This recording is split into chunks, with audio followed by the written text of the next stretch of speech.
Next from Chicago, we talk with author Dr. Patrick Rice, a field services director in Springfield for the Illinois Association of School Boards, about his book, Vanishing School Boards. Dr. Rice discusses the importance of school boards in making educational decisions at the local level as opposed to those made at the federal level impacting local school districts. This runs about 5 minutes. Patrick Rice, thanks for joining us on the Illinois Channel. And you are the author of Vanishing School Boards. What is your book about and why did you write it? Basically, the book is to help school board members clearly articulate why school boards are needed. We're living in a day that we're seeing a lot of federal overreach into local decision making. We're seeing the Department of Education act in some ways as a national school board.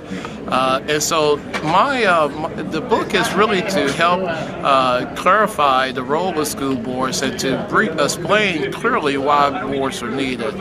Also, the book also has assistance for the superintendent and helping the superintendent understand how to work with the school board as well. When you say, though, vanishing, is it a lack of people joining, or is it a diminishment of their authority at the local level, or what? Absolutely, diminishing their authority. Like I said, there's a lot of federal overreach. If you think about the major reforms in our era, No Child Left Behind, Race to the Top, charter schools, common standards, just to name a few, most of these reforms have not included the input from the school boards. Last year in January, Obama, his State of the Union address, he also indicated that he's going to build a coalition of elected officials, business owners, and private interest groups to help direct the aims of pre-K education. If past history is any example of what's going to transpire in the future, I want to think that did not include school boards as elected officials. You know, a lot of people may be confused because we often had used schools in the past as being the example of government at the local level. Schools are primarily funded at the local level. What are some of the examples? So I guess on one hand, it's unusual that we have, to some people's thinking, a U.S. Department of Education.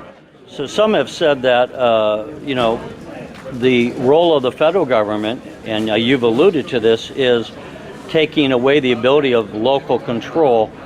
Are there any specific examples that you found that are particularly egregious or troublesome?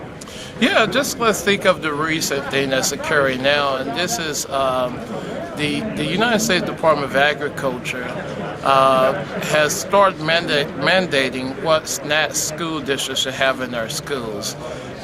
This also includes vending machines that do not utilize federal dollars. So that's one example of a federal overreach. I'm pretty confident that local communities could decide on what type of snacks should be in their schools.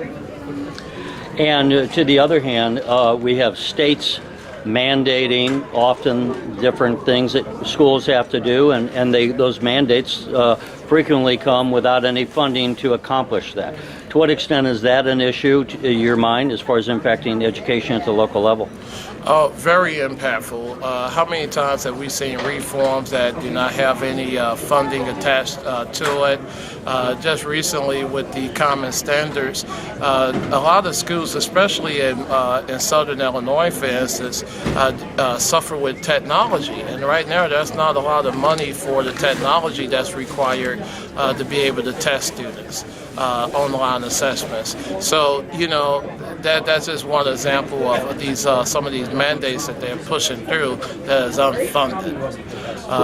Who did you write your book for? Is the audience intended to be people that would be going on school boards, or just anyone who wants to know more about education?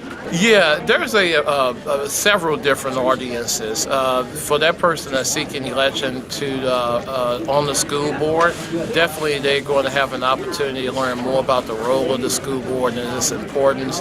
For the school board member could begin to clearly articulate why boards of education are needed, and also also for the superintendent to work alongside with the board. It also leads to discussion on how the community can better connect with their community as trustees for their community. And in closing, what do you think as far as what are some changes that you would recommend to anyone as far as being able to help education at the local level?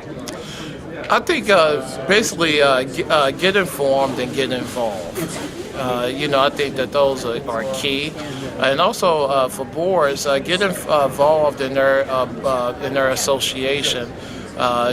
Because our association is led by our members. So the better educated our members are, the more that we can advocate on their behalf. So get involved and get informed. All right, Patrick Rice, thank you for joining us. All right, thanks.